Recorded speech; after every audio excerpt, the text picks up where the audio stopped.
Doutora Ana, bruxismo infantil, ele é muito preocupante? O bruxismo é uma combinação de fatores físicos e emocionais. Por exemplo, os físicos, o que causa o bruxismo? Problemas de alinhamento dos dentes, dores de zumbi ou zumbido no ouvido, acordar com dor de cabeça. Essas são algumas dores, desconfortos causados pelo bruxismo.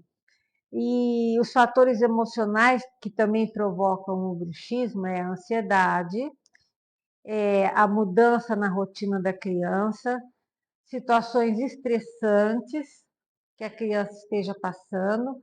Então, vai muito da mãe conversar de noite com o filho, certo? E acalmá-lo.